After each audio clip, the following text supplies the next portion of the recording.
Welcome to session 2 of the Generalized Method of Moments lecture. In this session, we're going to set up the structure of the basic Method of Moments estimator. To start, consider a probability space that underlies n observations associated with a data generating process. And consequently, we have n random variables associated with it with some distribution f. And from operationalizing this data generating process, actually engaging it, we get a set of data, x1 through xn, so our data D. So from this, which is to say from the data, we can get a data model. We can model the data, some appropriate sigma algebra probability measure, with a single random variable in this case, because we're going to consider these as single numbers as opposed to a vector of measurements on any given observation, just for the purposes of this initial description. So we have a single random variable x star, which just simply gives you the value x. It's kind of reporting the value, the numeric value associated with, well, the number in the data set. So it's fairly straightforward and simplistic. And it has some distribution, gx star. Think of this as a population model of the data itself. We can then let the probability associated with any value equal to 1 over n, which is the sample size. So this probability then is how we define our probability space associated with the data. So we can ask, what is the expected value of x star? Well, it is each value times its probability, which is 1 over n, across the whole data set, which is 1 over n, the summation of xi. Right? And this is a sample moment. This is the average, essentially, of the data.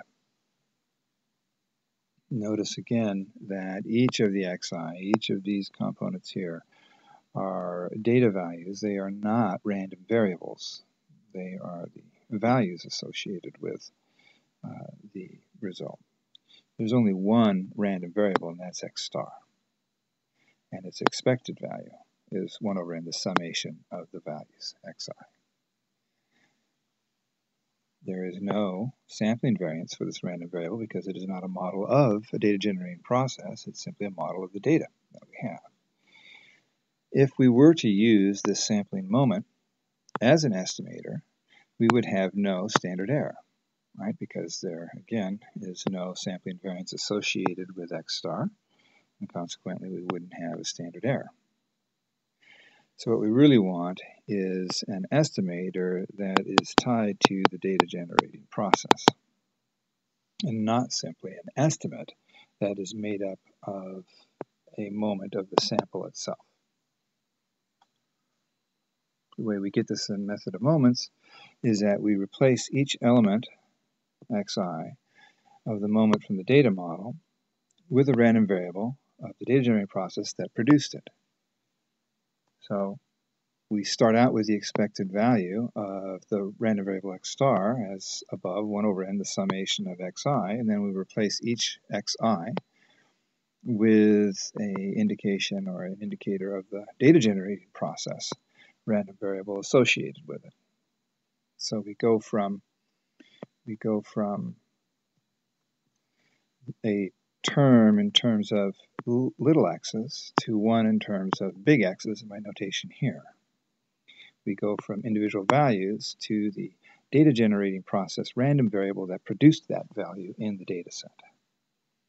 Now we have a estimator, S, in terms of n random variables that will have a sampling distribution associated with it, because of course the values that you would get in the random variables would actually be dependent on what the data generating process ends up actually producing.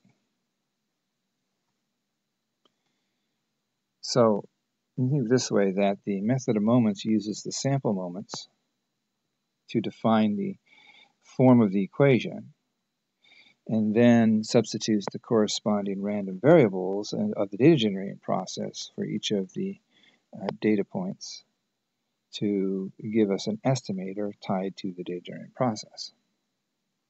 How do we do this? Well, we do this by matching sample moments. So if we're interested in the expected value of a random variable y, then we use the expected value of y star associated with the actual data, which is, in this case, 1 over n, the summation of the individual values yi, but we replace the yi's with the random variables of the data generating process, and so that gives us 1 over n, the summation of the random variables yi.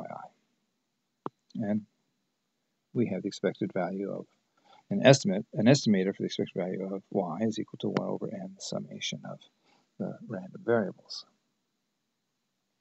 We could look at also the expected value of y squared, and we can look instead at the expected value of y star squared, which is in the data.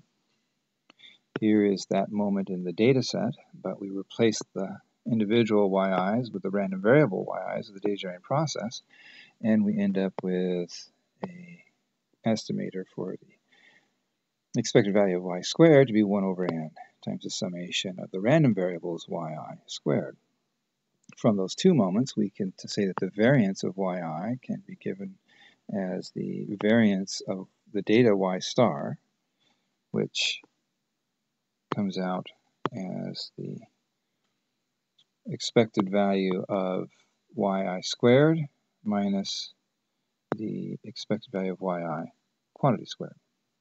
Substitute the random variables in for the data generated, data values themselves, and we get an estimate of the variance as equaling to 1 over n, the summation of the random variable squared, minus 1 over n, the summation of the random variable's quantity squared. This is, of course, the estimator for the mean.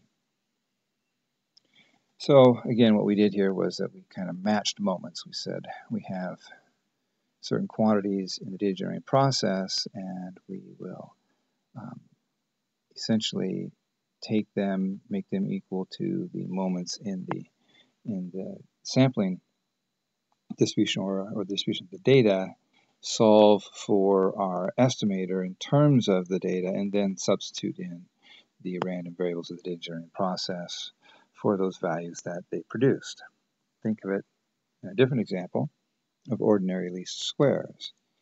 So we have y is equal to x beta plus an epsilon. So the moment condition is perhaps that the covariance of x in the error term is equal to 0, which means the covariance of x with y minus x beta is equal to 0. Now for the sample moment, we're looking at the random variable x star and y star, and the covariance of x star with y star minus x star beta, and in this case I really should say b, or to make it, well, b. I suppose it'd be easier, I guess, through the whole thing is to, I should have called this a different notation because this is in the actual data generating process, and this is with the sample. So what we're saying then is that we're going to equate this sample moment in terms of the data points xi with the moment in the data generating process, which is equal to 0. So we set it equal to 0, and we solve for beta, and we can get rid of the n because it's just multiplied by the 0. That just gives us the x transpose the quantity of y minus x beta. Run the x through, we get x transpose y minus x transpose x beta, which will give us x transpose beta equal to x transpose y, and finally we will end up with beta equal to x transpose, this is an inverse, x transpose x inverse times x transpose y. Now these are in terms of the data. Now we substitute in the random variables in the data generating process, and that will give us our estimator. So the method of moments estimator is essentially x transpose x inverse, x transpose y, which is what we would expect with our ordinary least squares estimator. This is produced again by making a solution in terms of the sample moments and then substituting in our random variables. Suppose instead that with our linear equation, the covariance of x and e is not equal to 0, but we have another variable z such that the covariance of z in the error term is actually equal to 0. Well, we can do the same thing. We can have our sample moments here in terms of the data, set it equal to the data generating process moment, which is set equal to 0, and we can solve, and we get our beta is equal to z transpose x inverse times z transpose y. This is in terms of data. Now we substitute in terms of the random variables underlying the data generating process, and we get the instrumental variables estimator as a method of moments estimator of z transpose x inverse z transpose y. As an aside, notice that since we're taking an inverse here, this z transpose x matrix must not equal to the equivalent of being 0, which means that we must be able to invert. It can't be a singular matrix. You have to be able to invert it, which is actually also true. As an aside, up in OLS, you have to be able to invert x transpose x as well. Just for the fun of it with OLS, if we were to look at the instrumental variables estimator and substitute in for y, substitute in its x beta plus error term, and expand this multiplication times each of those terms, we get x transpose, or z transpose x inverse z transpose x beta. These two cancel, which leaves us with just beta. And then we have z transpose x inverse z transpose epsilon, but we just said that the covariance, which will come between epsilon and z, is equal to 0, which translates into that these two vectors are orthogonal in expectation, so that is itself 0. So we have the expected value is equal to beta.